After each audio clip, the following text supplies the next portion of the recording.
नमस्कार दोस्तों। आज इस वीडियो में बात करेंगे कि अपार आईडी बनाते समय आपको जिन समस्याओं का सामना करना पड़ रहा है, उसमें प्रमुख समस्या जो है, वो बच्चे की डिटेल्स का मिसमैच होना, यानी यूडाइस के विवरण में कुछ डिटेल्स और आधार में बच्चे की डिटेल्स कुछ अलग होना। दोनों में जब मिसमैच होता है, तो अपार आईडी जनरेट नहीं हो पाती है। इस केस में उस समस्या का समाधान किन-किन माध्यम से कर सकते हैं, जो संभावनाएँ हैं, वो यहाँ पर आपको समझाएँगे। उन प्रयासों को आप प्रयास करके समस्या का हल निकाल सकते हैं। तो सबसे पहले गूगल को ओपन करके यूडाइस को लॉगिन करेंगे, तो यहाँ लिखेंगे यूडाइस स्टू प्लस और स्टूडेंट मॉड्यूल। उसके बाद करेंगे इसको सर्च। अब आपके सामने एक लिंक आया है esdms.udisplus.gov.in, इस पर क्लिक करते हैं। जैसे ही लिंक पर क्लिक किया तो आपके सामने ये स्क्रीन आएगी जहां पर आपको स्टेट को सिलेक्ट करना होगा। यहाँ मैं स्टेट उत्तर प्रदेश अब मैं सिलेक्ट करता हूं। उसके बाद गो पर क्लिक करेंगे। अब यहाँ पर आप यूजर आईडी यानी यूडाइस कोड और यूडाइस कोड का जो पासवर्ड है विद्यालय स्तर पर वो और कैप्चा कोड को डालकर लॉगिन पर क्लिक करेंगे और देखते हैं इसके बाद अगली स्क्रीन। तो देखिए लॉगिन होते ही आपके सामने ये स्क्रीन आएगी जहां पर आपको करंट एकेडमिक ईयर 2024-25 मिलेगा। करेंगे इस पर क्लिक, देखते हैं अगली स्क्रीन। तो जैसे ही करंट एकेडमिक ईयर 2024-25 पर क्लिक किया तो अगली स्क्रीन ये आई जहां पर आपको school dashboard by default open मिलेगा। इससे पहले एक मैसेज विंडो आएगी जहां पर विद्यालय की इन्फॉर्मेशन होगी, उसे क्लोज कर लीजिएगा। फिर आपके सामने ये स्क्रीन आ जाएगी। तो यहाँ पर आपके सामने डैशबोर्ड खुला हुआ है जिसमें कक्षाएं और सेक्शन और बॉयज गर्ल्स की संख्या, ट्रांसजेंडर की संख्या, टोटल और इनकम्प्लीट स्टूडेंट्स की संख्या भी मिलेगी। अब आपके सामने लास्ट में देखिए व्यू मैनेज ऑप्शन मिल रहा है। तो मैं किसी एक क्लास में जाता हूँ व्यू मैनेज करने, ठीक है? फिर मैं बताता हूँ कि वहां से क्या चीजें आप कर सकते हैं। तो देखिए जैसे ही व्यू मैनेज पर क्लिक किया तो अगली स्क्रीन ये आई। जिस क्लास पर क्लिक किया उसी के स्टूडेंट्स की लिस्ट होगी। यहाँ पर आप एक स्टूडेंट का नाम देख सकते हैं जहां पर इस पर ग्रीन टिक नहीं है और एक नाम जिस पर एक ग्रीन टिक है।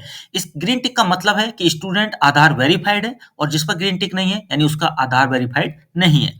अब ये आधार वेरीफाइड स्टूडेंट जो नहीं है उसी के जीपी में जाएंगे, ठीक है? और फिर मैं एक बार आपको इस ग्रीन टिक वाले स्टूडेंट की जीपी भी खोल कर दिखाऊंगा। जीपी मतलब जनरल प्रोफाइल।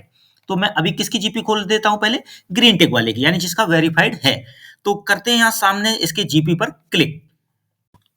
तो देख सकते हैं आप यहाँ पर जिसके नाम पर ग्रीन टिक था मैंने उस बच्चे पर क्लिक किया तो आप जेंडर को देख सकते हैं। ये हाईलाइटेड एरिया नहीं यानी व्हाइट बॉक्स नहीं है, यहाँ एडिटिंग नहीं हो पाएगी।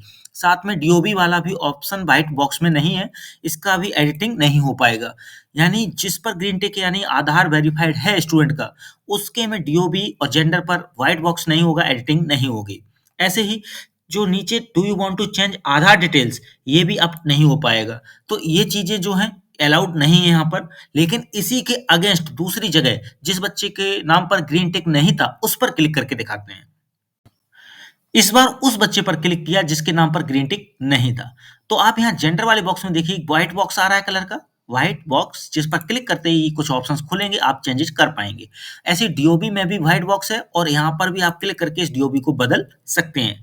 अब नीचे और भी जो व्हाइट बॉक्स होंगे वहां बदलाव हो सकते हैं। देखिए ये बदलाव कब जरूरी होंगे, जब आपको लगता है कि आधार डिटेल में डीओबी ठीक है या जेंडर ठीक है और आपको विद्यालय में जेंडर और डीओबी को करेक्शन करना है तो ये संभव है। आप यूडाइस में नाम में करेक्शन नहीं कर पाएंगे, ये चीज मैं आपको पहले बता दूं। इसके लिए आपको ब्लॉक लेवल या डिस्ट्रिक्ट लेवल के एमआईएस कैंडिडेट से मिलना होगा। और यहाँ पर आप नीचे देखेंगे तो do you want to change Aadhaar details in SDMS, यानी आधार डिटेल यदि चेंज करनी तो इसे टिक करके रखेंगे और नहीं करनी आधार डिटेल चेंज तो इसे हटा देंगे। तो टिक करने की जरूरत कब पड़ेगी, यहाँ ब्लू टिक ये बता देता हूँ। यदि आपको लगता है कि बच्चे का नाम जो स्कूल में था वो सही है और आधार कार्ड में कुछ गलती हो गई, तो आधार कार्ड में यदि बच्चे ने अपडेट करा लिया उसके बाद अब आप उसको यहाँ पर अपडेट करना चाहते हैं तो यहाँ पर करेक्ट करके सही भरकर फीड कर सकते हैं और अपडेट कर सकते हैं। तो इस तरह से आप मिलान की प्रक्रिया यानी जो आधार कार्ड के डेटा और विद्यालय में जो डाटा है स्टूडेंट का, दोनों का मिलान करना है जिससे कि अपार आईडी बनाने की प्रक्रिया को सफल किया जा सके। ठीक है, एक तरीका आपका यहाँ इस तरह से करने का है। ठीक है, बाकी आपको मैं और भी तरीके बता दूंगा जहां से आप कुछ चीजें सुधार करके ये कार्य कर पाएंगे। देखिए आगे की जो बात है वो मैं बताता हूँ कि स्टूडेंट का नाम भी अपडेट किया जा सकता है, लेकिन कुछ शर्तें हैं, जैसे कुछ कंडीशंस यहाँ दिखाई जा रही हैं। इन्हीं कंडीशन के आधार पे कि rearrange of words in name, यानी किसी का नाम अगर मोहित कुमार है और कुमार मोहित करना हो, मतलब शब्दों का आगे पीछे मूवमेंट करना हो तो संभव है। ठीक है। Correction of the name by adding और रिमूविंग ऑफ वन कैरेक्टर, यानी कोई एक अक्षर को जोड़ना या हटाना, ये भी संभव है एक नाम में संशोधन के दौरान। Removal of space in name, यानी कोई स्पेस है या स्पेसेस हैं, आप उनको हटा सकते हैं। ठीक है, नाम के अंदर। और removal of title in name only miss. ठीक है, यदि आपको लगता है कि मिस नाम का कोई टाइटल है तो उसको भी यहाँ हटाया जा सकता है। Removal of any word is not allowed, यानी एक शब्द को हटाया नहीं जा सकता नाम में से, यानी ये संशोधन आपके हक में नहीं है विद्यालय स्तर पर। तो एक तरह से यहाँ से नाम संशोधन कुछ शर्तों के साथ करके आप आधार से मैच करा सकते हैं यदि नाम में समस्या आ रही हो तब। अब बात कर रहे हैं कि कोई स्टूडेंट का यदि अभी तक आधार वैलिडेट नहीं हो पाया हो, छूट गया हो, तो उसका आधार वैलिडेट कहाँ से होगा, ये प्रक्रिया समझा देते हैं। आप देख सकते हैं लिस्ट ऑफ ऑल स्टूडेंट यहाँ दिख रहा है, इस पर क्लिक करेंगे। इसके बाद एक्टिव स्टूडेंट्स पर क्लिक करेंगे, तो करते हैं क्लिक। तो देखिए स्टूडेंट्स की लिस्ट जो खुली एक्टिव स्टूडेंट्स में, उसमें एक स्टूडेंट है जिसका देखिए वेरिफिकेशन फेल्ड फ्रॉम यूआईडीआई, यानी आधार सस्पेंडेड था जिसकी वजह से ये प्रॉब्लम है। और मैं यदि इसका सॉल्यूशन कर दूं आधार का, उसके बाद मैं यहाँ वैलिडेट अगेन पर क्लिक करूंगा और आधार का कंफर्मेशन कर दूंगा वैलिडेशन के लिए, तो ये फिर से वैलिडेशन हो जाएगा।